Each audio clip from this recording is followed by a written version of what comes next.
مرحبا بكم يا شعب الإفريقي العظيم.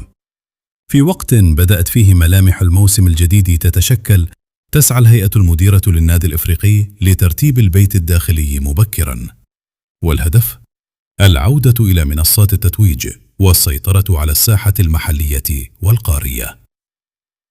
أخبار حاسمة ومؤكدة خرجت من كواليس النادي بخصوص مستقبل الإطار الفني وخطة الميركاتو الصيفي القادم.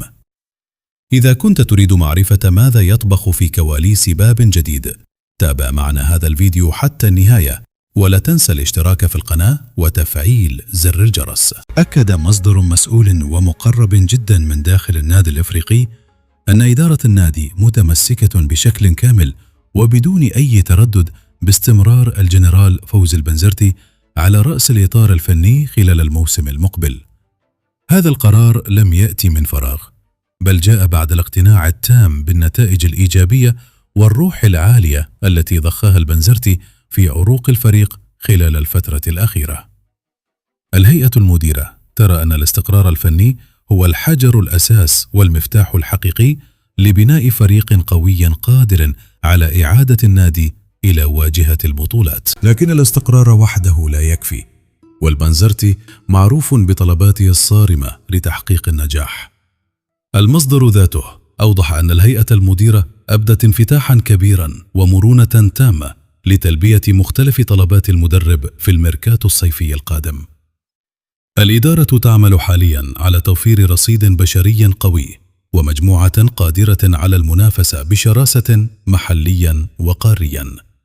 والحديث هنا ليس عن صفقات عشوائية، بل عن انتدابات نوعية وموجهة في عدة مراكز حساسة حددها البنزرتي بنفسه لتعزيز صفوف الأحمر والأبيض.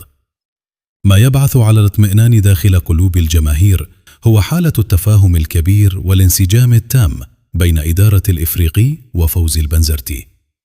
هناك اتفاق في الرؤى واقتناع من الجميع بأن بناء فريق للألقاب يتطلب وقتا وعملا مدروسا.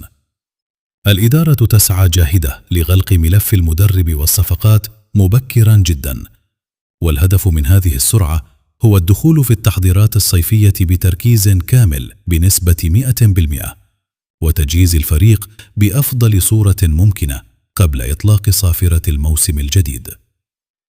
طموحات إدارة الإفريقي تلتقي اليوم مع تطلعات الجماهير العريضة التي تشتاق لرؤية فريقها يذهب بعيدا في كل المسابقات ويزأر في أفريقيا من جديد.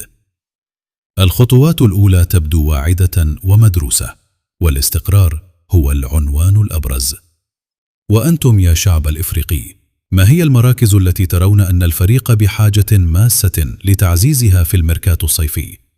وهل ترون أن استمرار فوزي البنزرتي هو القرار الصحيح للموسم القادم؟ شاركونا بآرائكم وتوقعاتكم في التعليقات أسفل الفيديو، ولا تبخلوا علينا بالضغط على زر اللايك ومشاركة الفيديو مع أصدقائكم. عاش النادي الإفريقي، وإلى اللقاء في فيديو قادم.